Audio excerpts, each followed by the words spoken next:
में लगातार कोरोना के मामले बढ़ते जा रहे हैं। इसके साथ ही साथ मृतकों का आंकड़ा भी बढ़ रहा है। अगर बात करते हैं मध्य प्रदेश की, तो मध्य प्रदेश से बहुत ही हैरान करने वाली खबर सामने आई है। खबर यह है कि शिवराज सरकार और ज्योतिरादित्य सिंधिया जो उपाय फिलहाल मध्य प्रदेश में करते नजर आ रहे हैं वो पूरी तरह से फेल हैं। जी हां, अगर बात करें तो ज्योतिरादित्य सिंधिया और शिवराज सिंह चौहान ने जो इंतजाम अभी तक कोरोना मरीजों के लिए किए हैं, लगता है वो इंतजाम भी अब कम पड़ते दिखाई दे रहे हैं। लेकिन इस बीच जो खबर आई है वो ये भी है कि कांग्रेस पार्टी अब लगातार मध्य प्रदेश के अंदर कोरोना मरीजों का उपचार करवाने के साथ साथ उन्हें बड़े स्तर पर ऑक्सीजन की सुविधा भी मुहैया करवा रही है। जी हां, अगर बात करें तो ज्योतिरादित्य सिंधिया और शिवराज सरकार को आईना दिखाने की कोशिश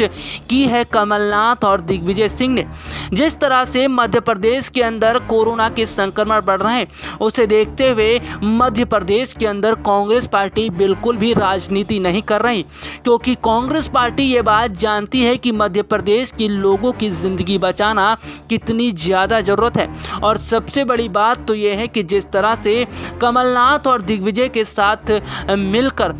जो कांग्रेस पार्टी काम कर रही है, इससे साफ पता चलता है कि कोरोना मरीजों का ध्यान किस तरह से कांग्रेस पार्टी रखती नजर आ रही है। अभी तक देखने को मिलता रहा है कि किस तरह से बड़े स्तर पर कांग्रेस ने न सिर्फ ऑक्सीजन सिलेंडर पहुंचाया है बल्कि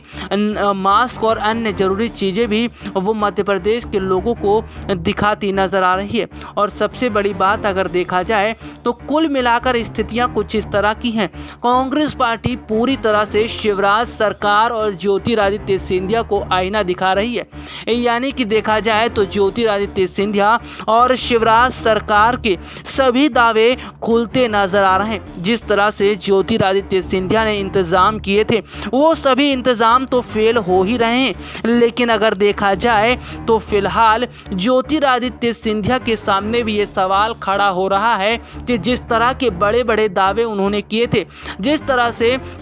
मध्य प्रदेश की स्थिति को संभालने का जो काम उन्होंने किया था वो सभी काम पूरी तरह से ढीला दिखता नजर आ रहा है। यानी कि अगर देखा जाए तो मध्य प्रदेश की स्थिति को संभालने में शिवराज सरकार और ज्योतिरादित्य सिंधिया पूरी तरह से बहुत ज़्यादा स्थिति नज़र आ रही है, यानी कि फेल हो चुके हैं। वहीं अगर बात करें तो नकुलनाथ, कमलनाथ, दिग्विजय सिंह और कांग्रेस पार्टी पूरी तरह से मिलकर मध्य प्रदेश की स्थिति को संभालने की कोशिश कर रही है। बीते दिनों खबर भी दिखाई गई थी जिसमें हमने आपको बताया था कि किस तरह से नकुलनाथ और कमलनाथ ने अपने फंड से ऑक्सीजन जो सिलेंडर हैं, ऑक्सीजन कंटेनर, उनको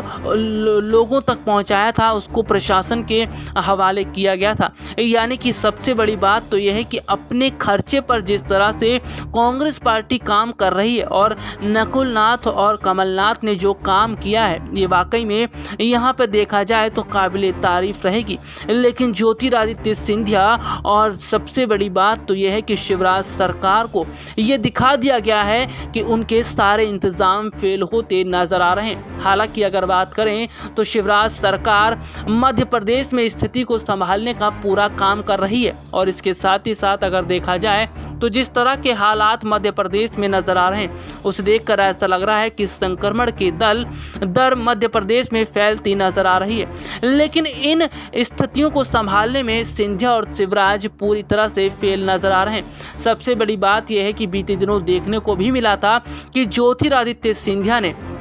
कोरोना मरीजों के लिए जो नए बेड तैयार किए थे और जिस तरह से ऑक्सीजन व अन्य ज़रूरी चीज़ों की बात कह रहे थे उस पर भी सवाल खड़ा हो गया, क्योंकि जिस तरह से मध्य प्रदेश के अंदर कई मरीजों की मौत हुई और सबसे बड़ी बात है उन मरीजों ने ही खुद यहाँ पर पोल खोलते हुए दिखाई दिए कि ज्योतिरादित्य सिंधिया और शिवराज सरकार पूरी तरह से विफल हैं। यानी कि ज्योतिरादित्य सिंधिया और शिवराज सरकार ने मध्य प्रदेश की स्थितियों को संभालने की पूरी कोशिश तो की, लेकिन फिर भी नाकाम साबित होते हुए दिखाई दे रहे हैं। वैसे अगर बात करें तो जिस तरह से देखने को मिल रहा है कि मध्य प्रदेश में मृतकों का आंकड़ा भी बढ़ रहा है और साथ ही साथ संक्रमण की दर लगातार बढ़ती जा रही है, उसके बावजूद भी सरकार आंकड़ों को छुपाने पर जुटी पड़ी है। अगर देखा जाए तो स्थितियां मध्य प्रदेश की भी खराब है, बिहार की भी खराब है, उत्तर प्रदेश की भी खराब है और सबसे बड़ी बात यह भी है कि जिस तरह से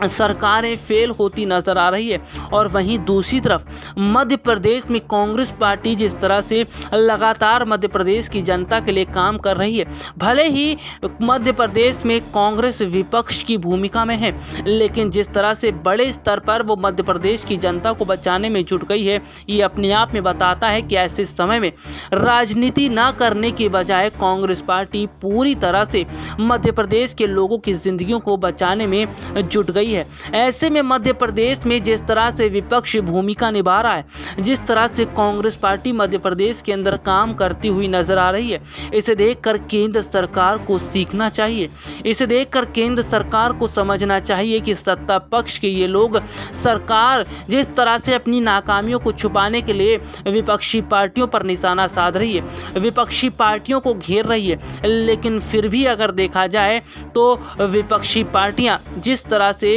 पूरे